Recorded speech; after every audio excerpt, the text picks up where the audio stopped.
all those slips up to me, okay? So feel free to fill those out and bring them up to me anytime throughout the night.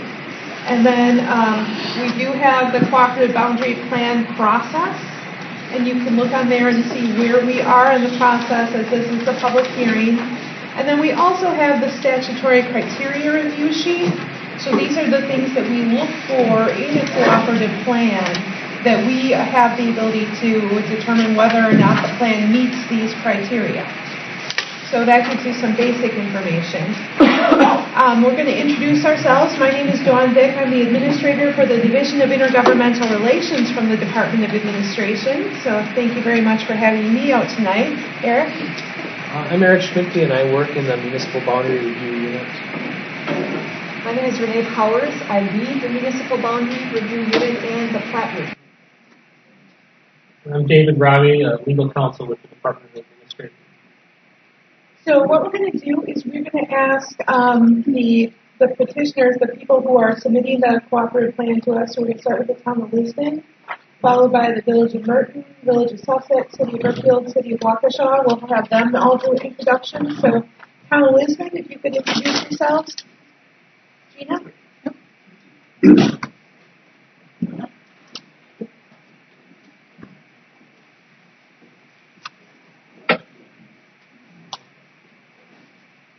Good afternoon. My name is Gina Grush. I'm the Town of Lisbon Administrator. And here for Lisbon, we have Chairman Joe Osterman, we have Attorney Jim Hammes, Planner Dan Lindstrom, and Supervisor Becky Potecker. Okay, thank you. Village of Sussex? Yes, Who's here with you? Jeremy Smith, Village Administrator, and Al Royer, the Village Attorney. All right, thank you. City of Brookfield? No one here yet. Here. City of Waukesha. Okay. So let me just start out the background of the hearing. This public hearing was requested by the Village of Sussex, according to Wisconsin statute, that any person to request a hearing if their request is filed within 10 days following the department's receipt of the cooperative plan for review.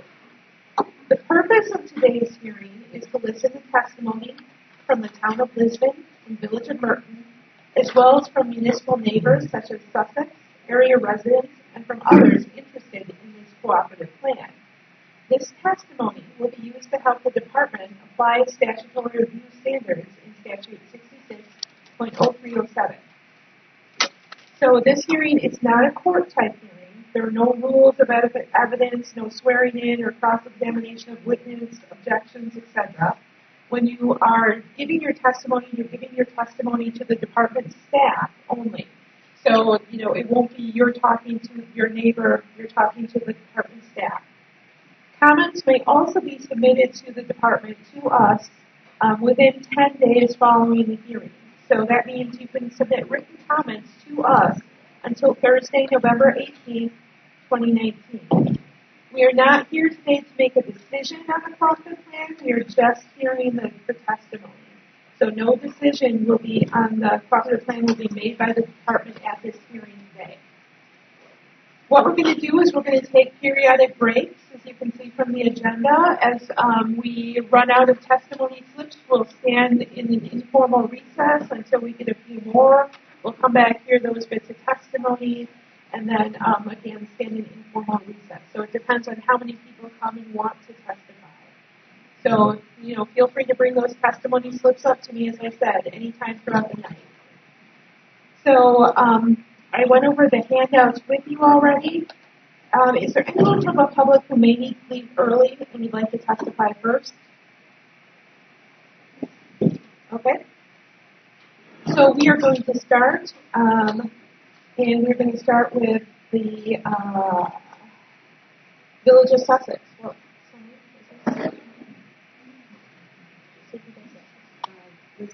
Okay, so we are doing the Lisbon.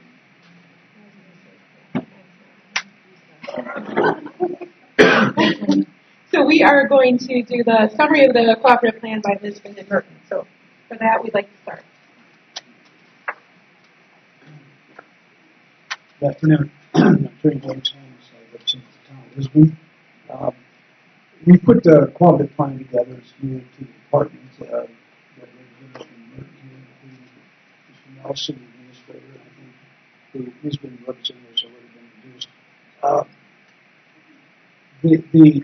The town of Lisbon and the village of Whitman have already been working under the terms of the umbrella of this cooperative plan since 2001. And what we're doing now is updating the plan and submitting a plan in conformance with Section 660307. The original plan, which was, I believe, 2001, was a plan that the parties, the municipalities put together, but wasn't submitted to the department for approval. The plan is really relatively simple, straightforward, and both the town and village have worked under the umbrella of this plan all these years with no problems at all. You'll note that one of the essential requirements is that there is a small area called the village, the detachment area of lands in the town that will go into the village upon request of the property owner. It's depicted, I think, on Exhibit B or C of the plan. Actually, that area was larger, right? But over the years, it's shrunk down, and this is what is left. The other critical area is the joint planning area, because there is an area that's identified, I think it's on Exhibit E, where we have a joint planning committee, 2 members from the town, 2 members from the village, plus the clerk administrator. And when there are land divisions or requests for changes or conditional uses or planning developments within that area, it's submitted to that joint planning committee for review and recommendation. They have no veto power, but the town doesn't go ahead with any type of action on those without review and some form of recommendation from the committee. The other essential element is the joint services committee, where the 2 municipalities have and will continue to work on sharing services. And I would report to you that even since the submittal of this plan, one of the results is that we're working on a consolidation of fire services. The fire chief, I believe, is present, or Kit will be present later, that can bring you up to date where that goes. Most of the services that we would be looking to share in the future would be that type of service. The police, right now we don't have a police, we're under the sheriff's department, but fire, and possibly some type of park services we may have in the future. Highway, where we share, divide up the roads that are divided by the boundaries, those types of services. So that's it. It's a relatively straightforward plan, and it's something that we've really been operating under for the last, since 2001. We want to update it. We want to make sure that the boundaries that we've agreed upon are permanently fixed and approved by the department, and we can all move forward. So we have the town planner here can answer any questions about the planning areas, the joint planning area, how all that works. We've got the town chairman and other representatives from the town that can answer any questions on where we are and where we intend to go with this plan. The 2001 agreement, was that an agreement entered into under a different statute? Yeah, the old 66. It wasn't. I don't have it in front of me. It wasn't. It was a boundary agreement only. It wasn't a court-approved one because of litigation, and it wasn't because it wasn't an 0307 agreement. Actually, the statute that was adopted under has been renumbered years ago. So, but that agreement is the framework for what we have in front of you, and it's a framework that we've operated in for the past 17 or 18 years with absolutely no problems at all. Okay? Thank you.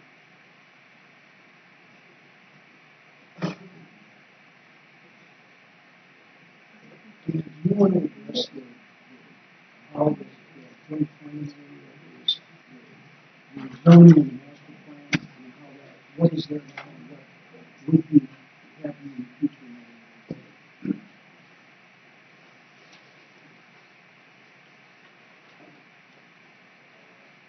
Dan Lynchman, Town Planner. In front of you is Exhibit E, as part of the draft agreement. It's actually the future land use map that is shared between the village and the town. That map has been modified over the years in a draft form. It went through the process where Waukesha County helped both the town and the village adopt both of their maps. And so throughout the entire planning process, it's been relatively consistent throughout this entire time. Over the past few years, we've worked on clarifying a few little discrepancies between the land uses, but overall, both of the village land use map and the town land use map are now matching. So as a result, we have two consistent plans and matching for this area. So that's the overall planning document. The guide process that we follow typically is when a process comes in, whether a land division or a zoning procedure, it happens, it originates at the town, works its way to the joint planning committee for recommendation, and then ultimately, if it's a planning process, up to the village's situation, they will look their plan commission and then village board, and then ultimately back to the town for its final approval. So a typical process that would incorporate both that joint recommending body and then ultimately final decisions based off of the local municipality regulations. So that's the process that's typically followed for both the planning process and the rezoning situation. But that's where we sit with those pieces. So I can answer any additional questions on our rezoning process. Did you say that the comprehensive plans for both communities were amended to be? They were working with Waukesha County, and then they over the process over the years have now been pretty much even lay them on top of each other and now like the exact same for the extraterritorial area for the village in the town's area. So that's the reason why the maps that you do see here they match both categories all the same. Colors are a little bit differently in both of those documents. The overall categories are the exact same. What was the time frame for when they became consistent? The town's comprehensive plan was a 2009 document starting moving forward from there, and the villages has been going on the process. So I can't really pinpoint when the villages kind of matched with that one, but they've been working with Waukesha County over the years as well. Any other questions?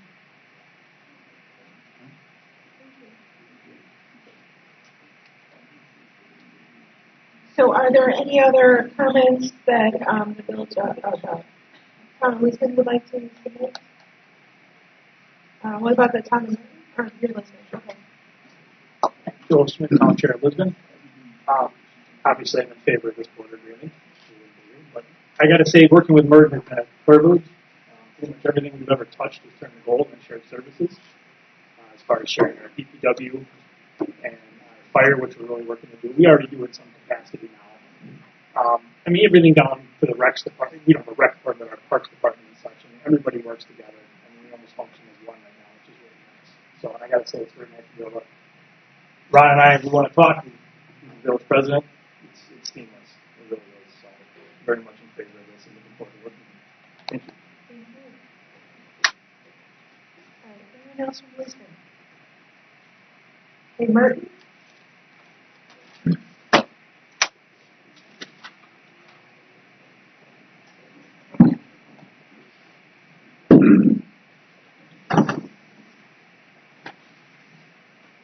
Can we hand this? Yep.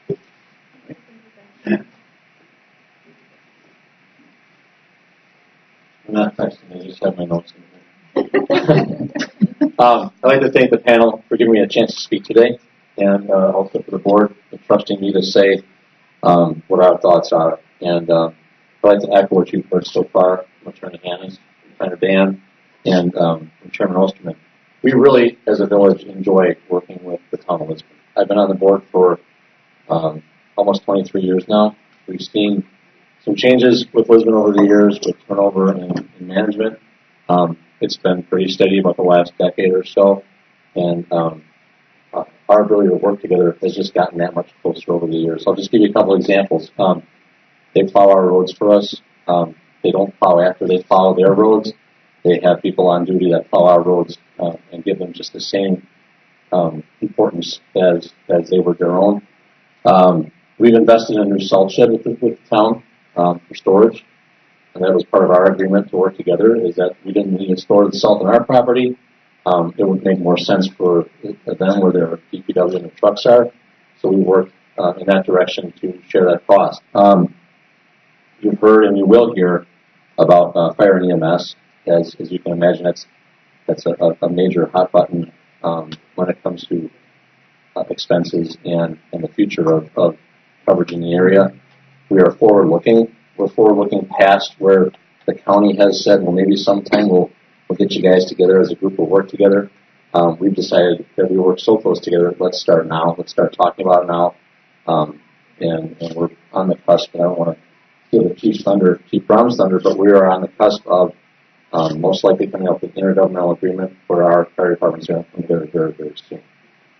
So we're looking at it between the two of us as a mini regional rather than just a standalone. We joined plan together. We have done that several times over the years through our JPA.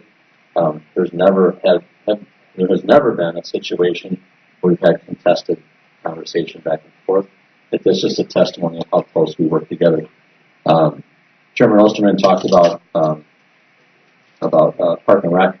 We have the Merton Athletic Association, which services about 700 kids in the area. We will go through the process with them to get our board agreement into that format.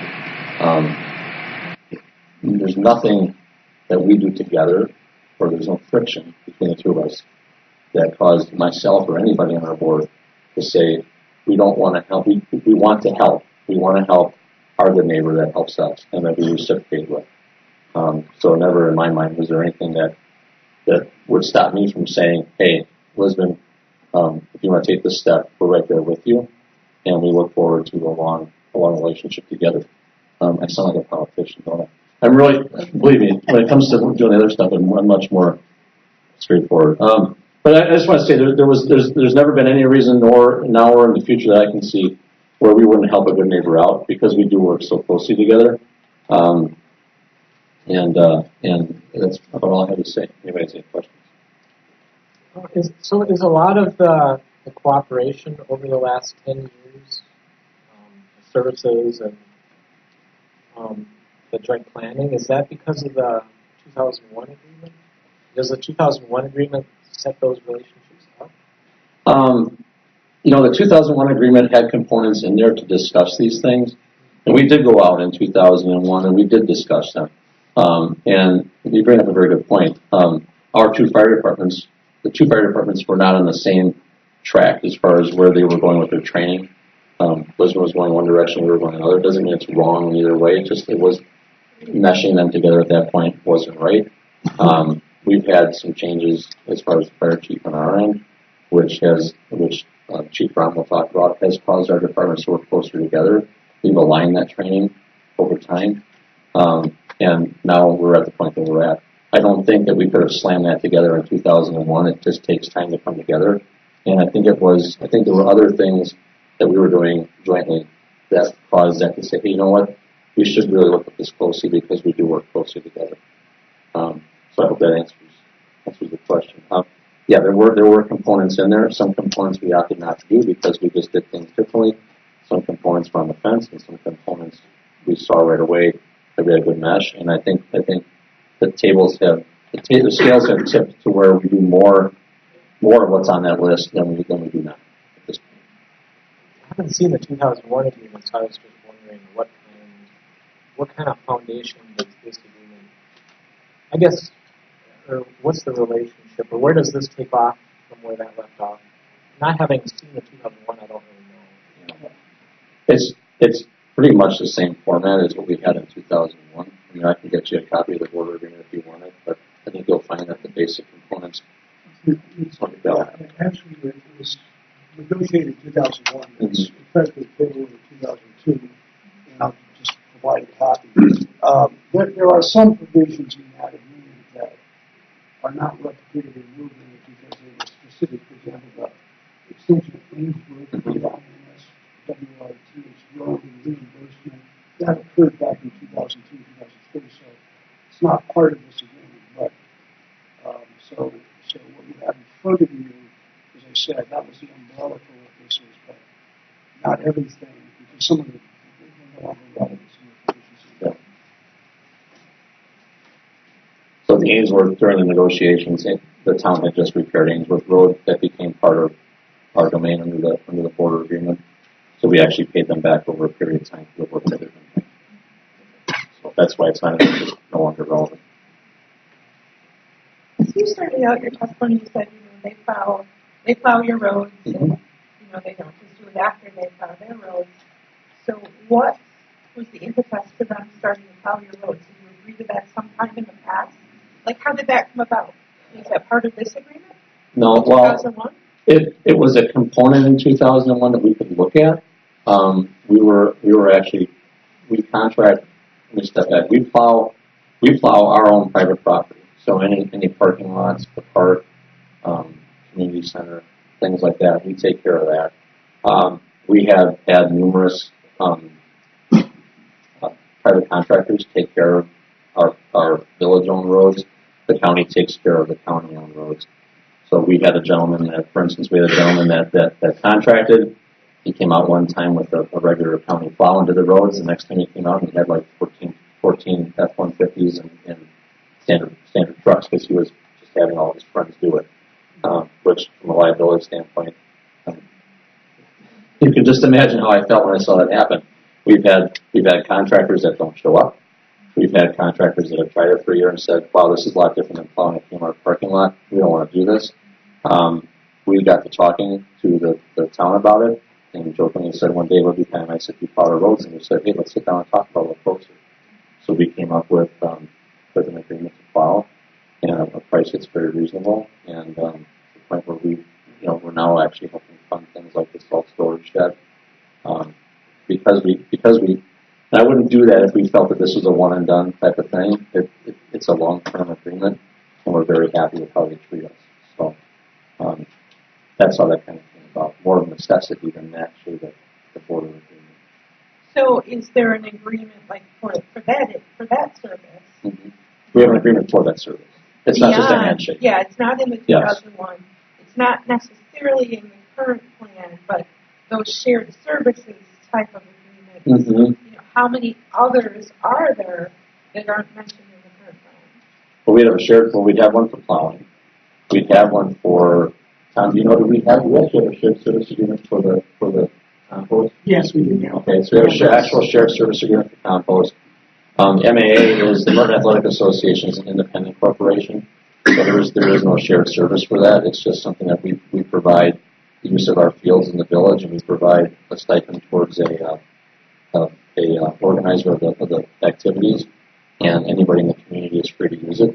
The town of Lisbon just happens to be the second largest user, aside from the village of Merton.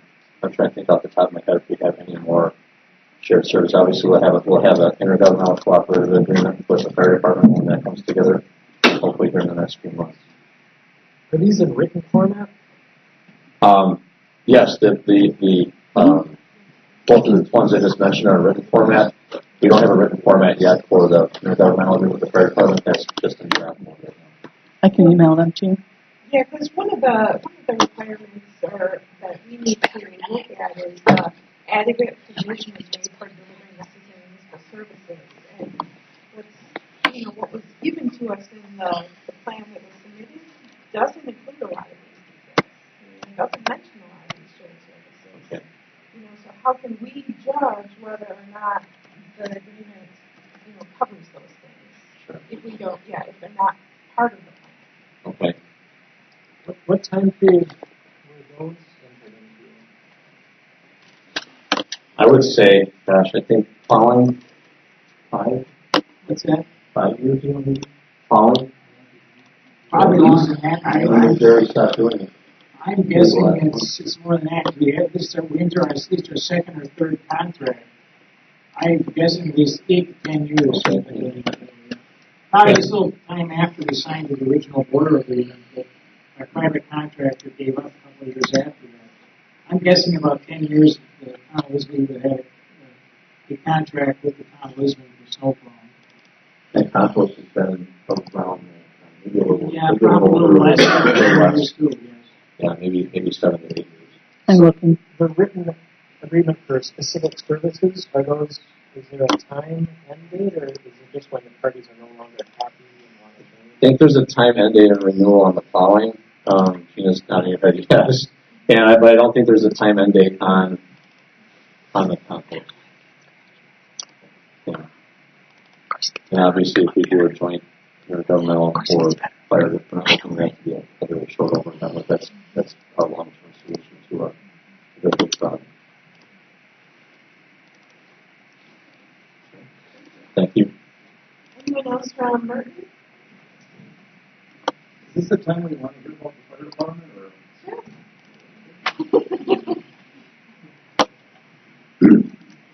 Before we get to that, I just want to offer a comment. See, you're right. But the street, they have time frames in the agreement. So the reason that the agreement is set as it is with this committee to look at shared services, you don't want, the parties do want to put in the contract that Lisbon will forever plow the streets of Merton, and Merton will forever pay. It's just that when they have an issue that comes up and they do it, then they look at it on a case-by-case basis and they do 2 or 3 year contracts for those services that are renewed.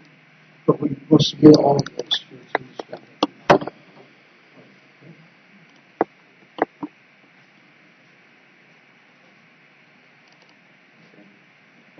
Fire Chief of the Town of Lisbon, Bud Brown. So the history of the fire departments working together actually started in 2005 when there was an intermunicipal agreement signed between the Village of Heartland and the Town of Lisbon to form a Park, River, Consortium. And in there, what we decided to do is standardize our SOGs, our policies, do mutual responses back and forth, and hire people to do training between the 2 departments. And how we put that all together in that agreement is Lisbon would host the payroll and everything, and then the other department would contribute at the end of the year. And we hired 3 trainers, fire and EMS, and we put together an American Heart Association training center here. And then what we did is we trained and refreshed all our own EMTs. At that time, Heartland wanted to become ALS, so we supported, as we were currently already, to support their ALS program. The Merton Fire Department was a private fire company, still is. So they joined in on this Park River deal, and then we included them in as a private fire company to this agreement. And then we provided the ALS response to Merton because they're a basic level support service. Okay. So the Park River Consortium, over the years, grew. We did all our training together. We developed a lot of our responses together. And the county did a study about the feasibility of having a countywide fire department. And at the end of the study, they recommended cluster fire departments around the county. And they used our model as something to piggyback off of. And they actually showed us in the thing as what other communities in the county should be doing. So at that point, we took all the things that we had together and decided to move forward and become one fire department. As right now, we have a common billing agency. So if the BLS agency shows up and then the ALS comes in and then there's one common bill to the patient and the one common billing agency splits the money between the departments. So all of these things have been kind of put together already. We share personnel back and forth. We share all of our licensing back and forth.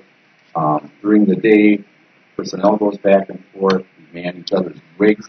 I mean, it's already kind of looking like one fire department. But at some point, the fire company wants to go away, and we want to have a shared municipal department where Merton and Lisbon are shareholders equally in a municipal department. And that's the way to go, so that we can get further along and hire more people paid on premise, more full-time people as the communities grow, getting volunteers paid on call.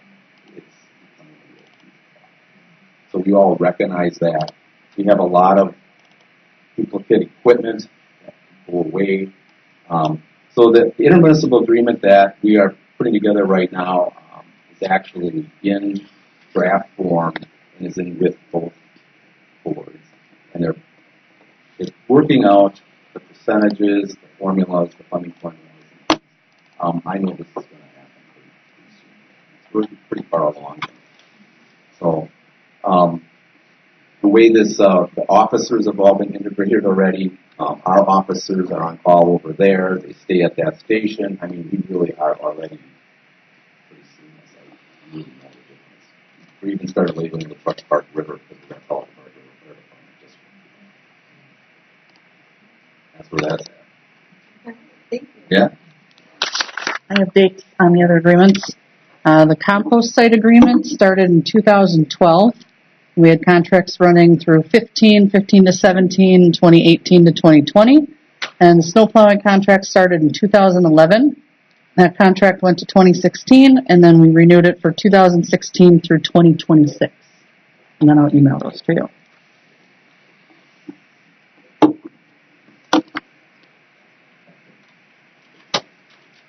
All right, anyone else from Merton? All right, then we will look in public comment. Village of Sussex. Sussex comment?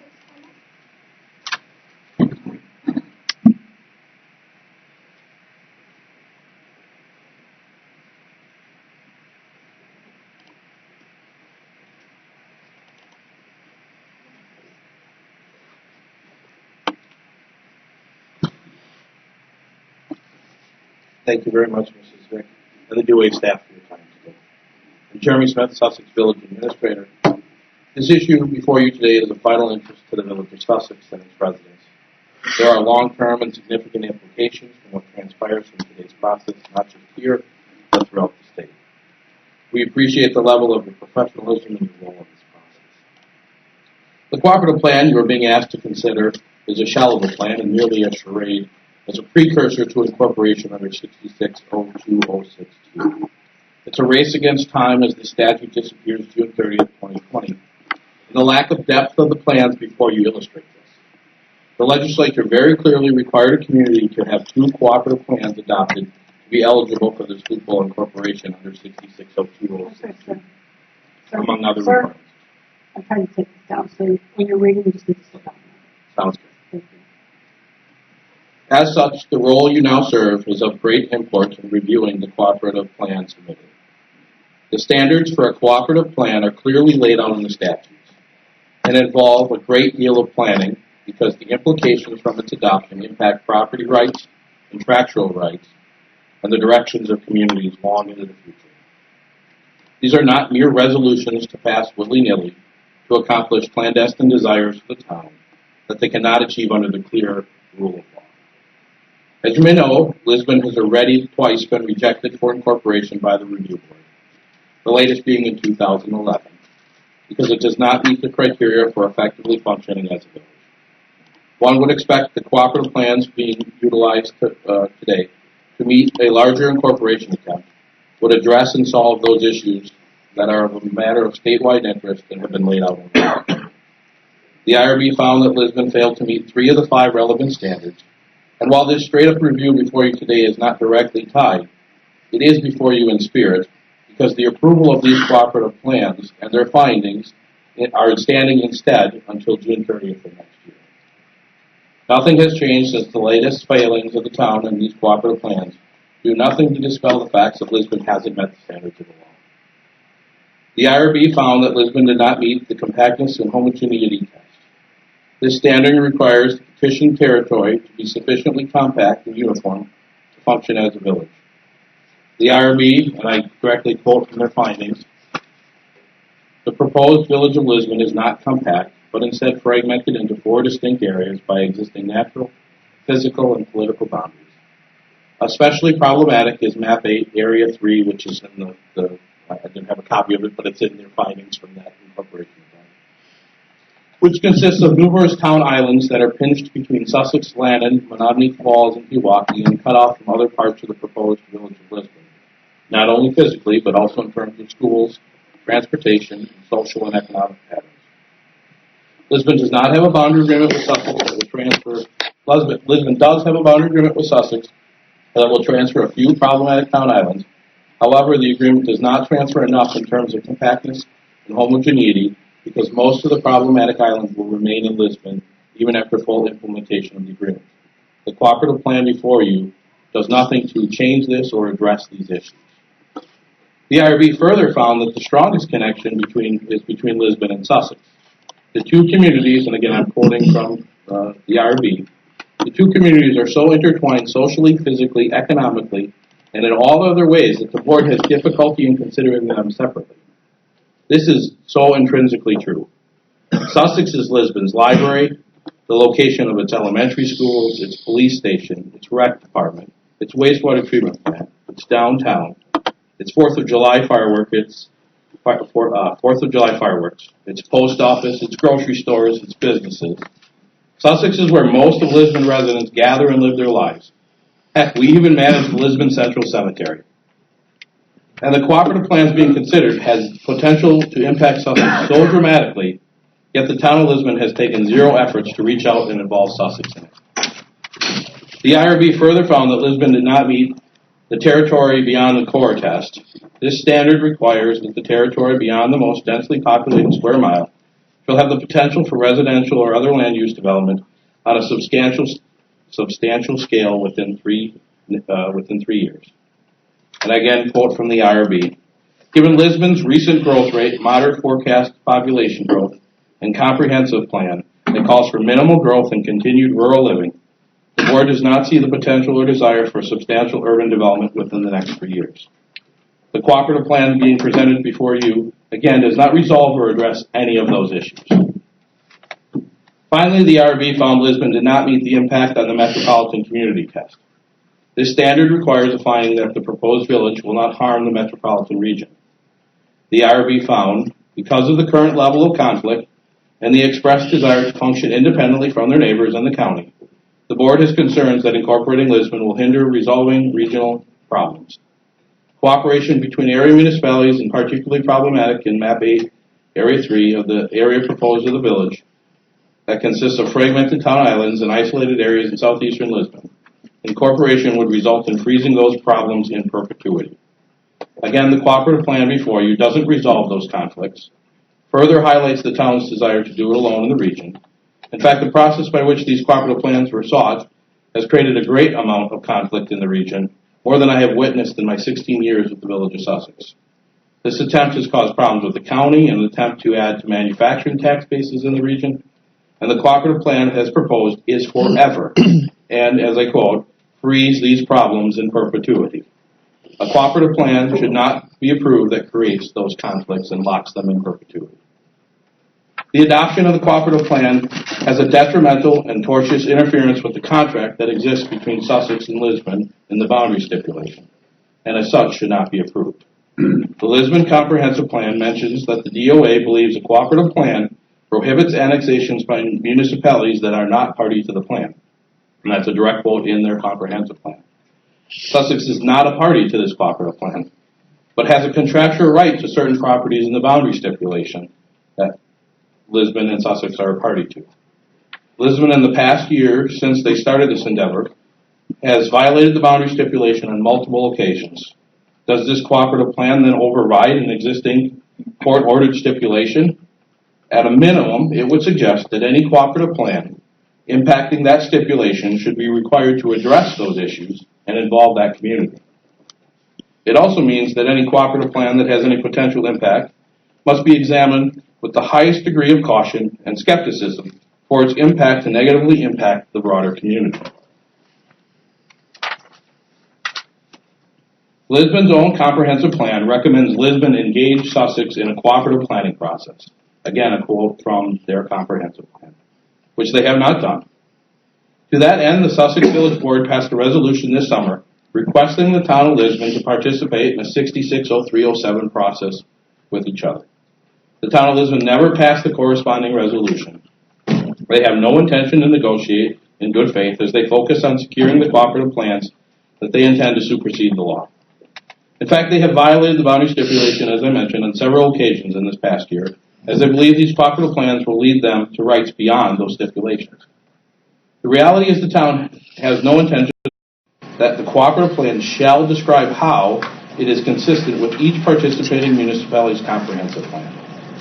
The town of Lisbon's answer in describing how their comprehensive plans are consistent with the cooperative plan, and I quote, both the town and village currently maintain comprehensive plans developed in accordance with the provisions of section 661001 Wisconsin Stats. Both the town and the village have determined that the provisions of this plan are consistent with the respective comprehensive plans of the town and the village, copies of which shall be submitted to the department with the submittal of this plan. Essentially, their answer is, we're a goose. We quack like a duck and act like a town, but trust us, we're a goose. This isn't a description, but rather a statement. It provides no context to explain how the plans are consistent with the law to evaluate from, nor any basis from which the state can determine the necessary findings. The statute requires a given explanation that allows the DOA to do its job and allows the public to understand how the plans are consistent. Transparency and open government require as a minimum threshold the ability to examine the record against the law, and the record is completely absent here. Without an explanation, it is extremely difficult to determine how the plans are or are not consistent. But even a quick glance at the comprehensive plans highlights conflicts between the comprehensive plan and the cooperative plan. From Merton's plan, they talk about there is significant single-family residential growth. They have the lack of ability to support multifamily housing. There's been a significant population growth. They have a lack of sewer, which requires large lots, and they're running out of developable residential sites, all of which suggest significant need for more land. But the cooperative plan proposes permanently freezing that boundary, except for a small area.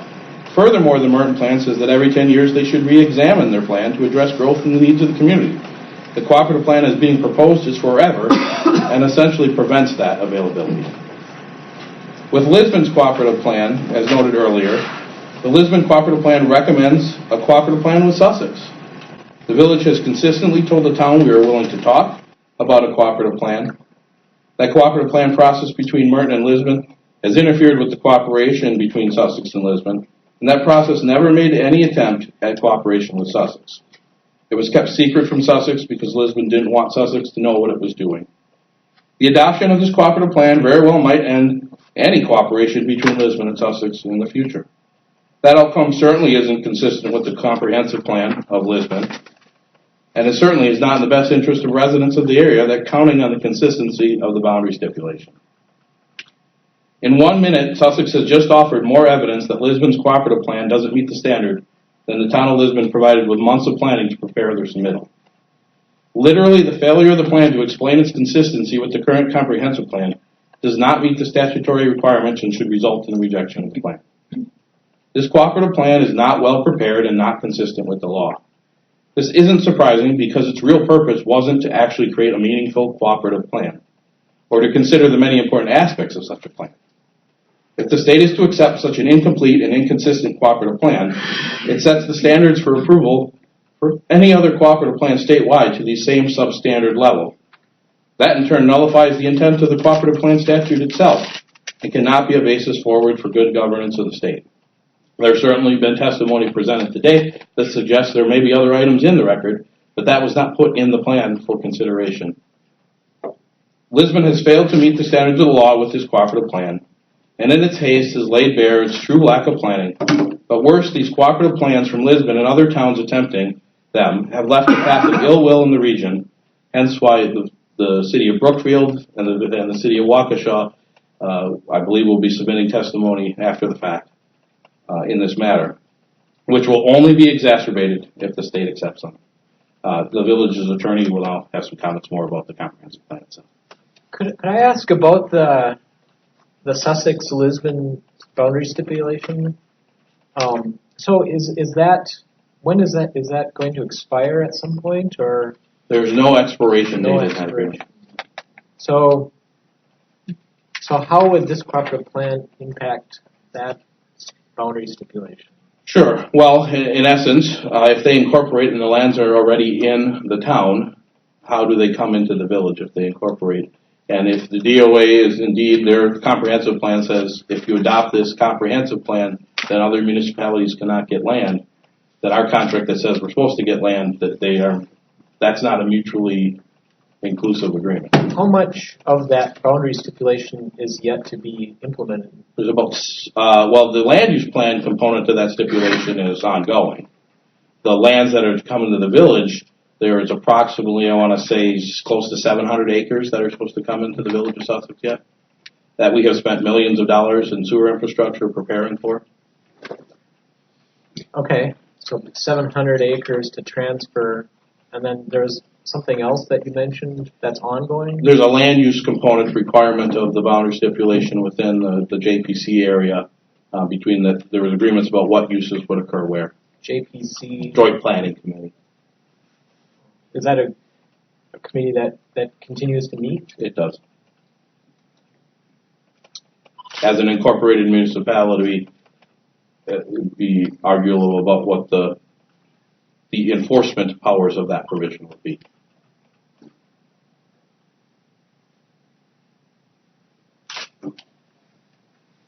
All right, thank you. Mr. Reader? Just so you know, we have a leak.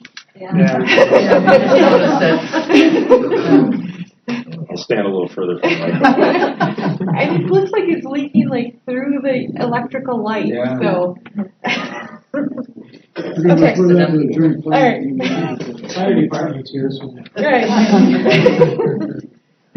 Thank you for your time tonight. I'm Alan Reuter. I'm an attorney representing the Village of Sussex. As you've heard, Village of Sussex is opposed to this cooperative plan.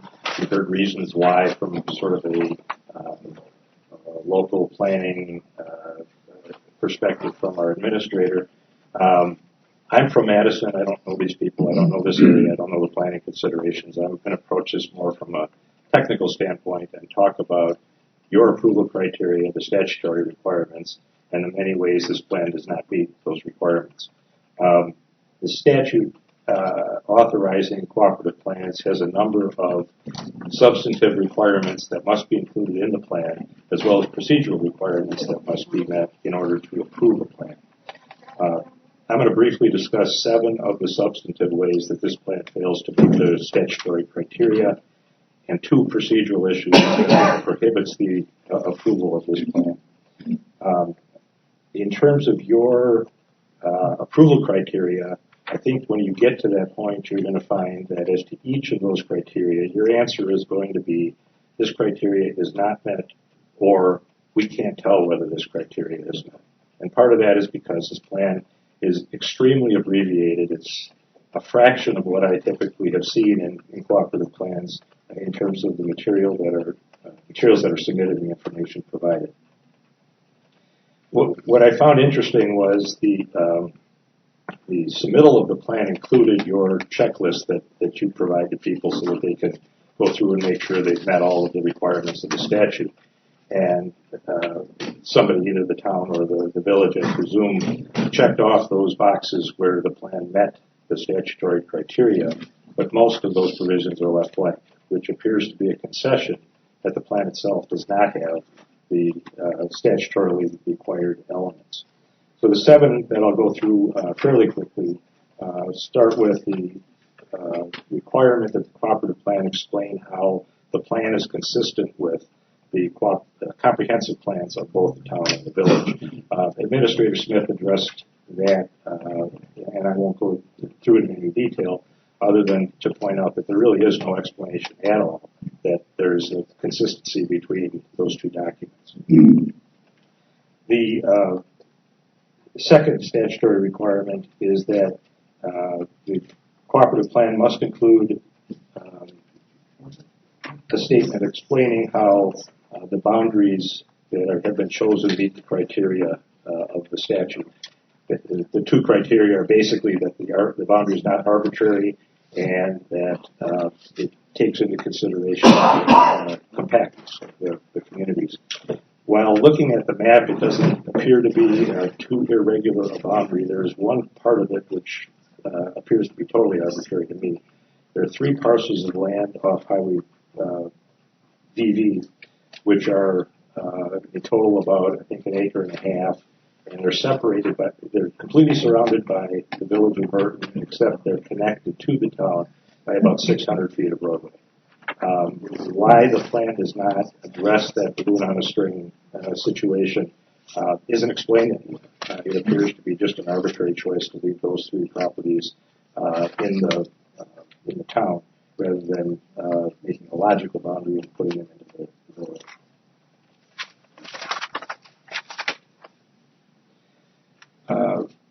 Significantly, the statute requires that the cooperative plan explain how services are going to be provided, who's going to provide the services to the territory within the plan, and what the schedule is for that, for the delivery of those services. I reviewed the plan, and there was absolutely nothing in there about what services are being provided, will be provided, might be provided, or how they're going to be provided if they are. We heard some things tonight about apparently there's a snow plowing service that's being done and a couple other services that are being provided, but there's nothing that was said tonight that guarantees that the services will be provided to this area throughout the term of the plan, which leads to the next issue, and that is the term of the plan. The statutory criteria is that the plan is for a period of 10 years unless you folks approve a longer period. Well, your approval criteria requires there be just some justification for a period that's longer than 10 years. And longer than 10 years is often approved. I'm not going to say 10 years is carved in stone. But perpetual is a very long time. Perpetual is about as long as you can go with the contract. And there's nothing to indicate in the plan that any services will be provided 10 years from now, 15 years from now, 150 years from now, or throughout the term of the plan in general. I already mentioned the schedule for delivery of services. Obviously, since they don't address services, they don't address the schedule to deliver those services.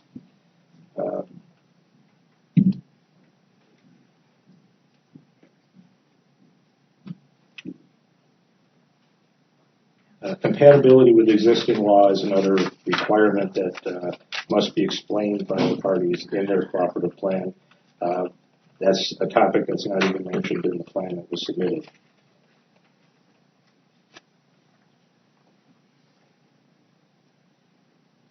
So those are some, not all, but some of the substantive issues where the plan doesn't meet the minimum criteria of the statute and leaves you in a position where you really can't make findings that you have to make in order to approve the plan. I want to address two procedural issues that I think are problematic as well.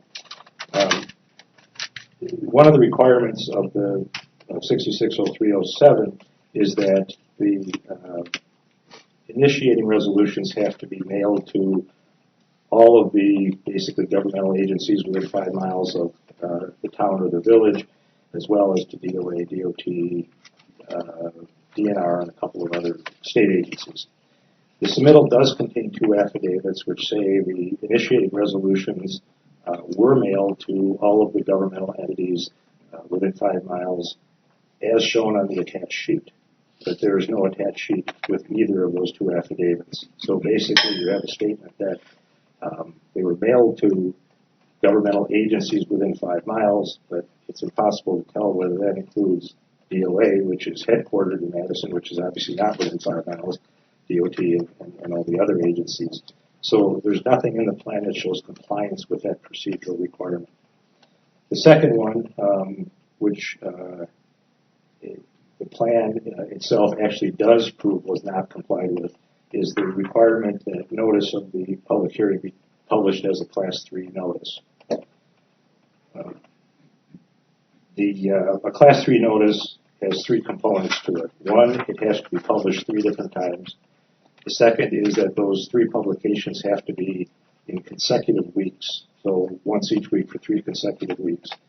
And then the third element is that the last publication has to be at least a week before the public hearing.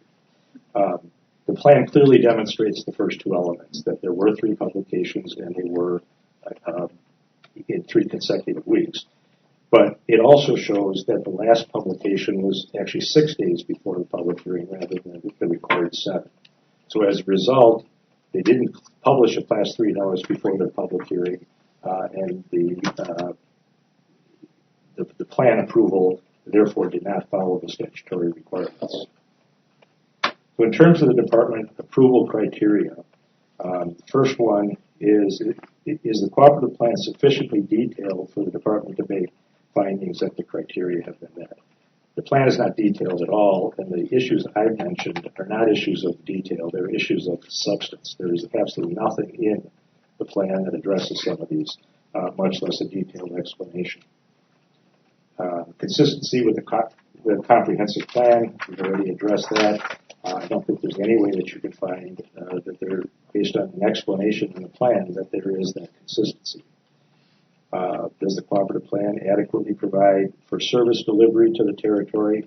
Again, nothing in the plan assures any services. The closest they come is they set up a joint committee that will talk about the possibility of consolidating services.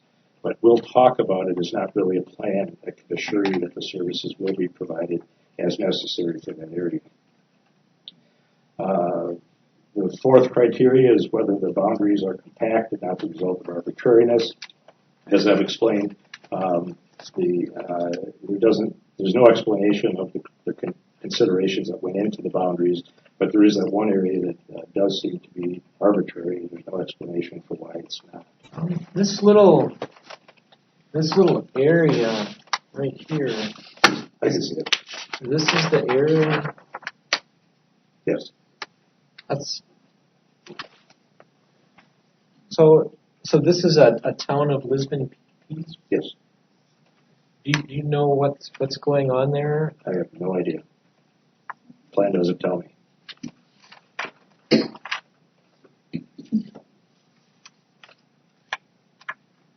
All right, thank you. Thank you. Anyone else, Village of Sussex? No. All right, then we will go to public comments. And the first one I have is Jane Stadler.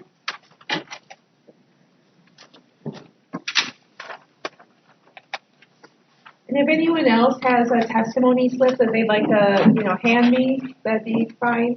Thank you. I want to thank you all for the opportunity to speak to you tonight. Thank you for coming on this wonderful weather day. I have been a resident of the town of Lisbon since 1972. And I've seen it grow and Sussex grow and Merton grow from practical little dots on the wall to and farms all around us, and now suddenly it's houses and all the things that are brought into play when you have more people. Your fire departments are included, your roads are, because those are the things that the residents see is what they are reacting to. And anyways, I am also on the Joint Planning Committee with Merton and have been for several years and have gone through many discussions with them, and there's been cooperation all the way along. It's been a pleasure to be able to deal with a group of people who have their community reasons, because they're working for the people in the community, not for political reasons. And I feel that this meeting tonight is strictly for the okay or not okay of the plan that is submitted for the boundary agreement between Merton and Lisbon. And I think the other things are not pertaining to this issue, because that's what you have stated in your paperwork that it is for. So I am definitely for this, and hope that you can look and see the fine things that are done between the town and the village. Thank you. Thank you. So at this time, we have no additional public testimony slips either way, so we will go into an informal recess until we receive any additional public testimony slips. So let's try 15 minutes to start.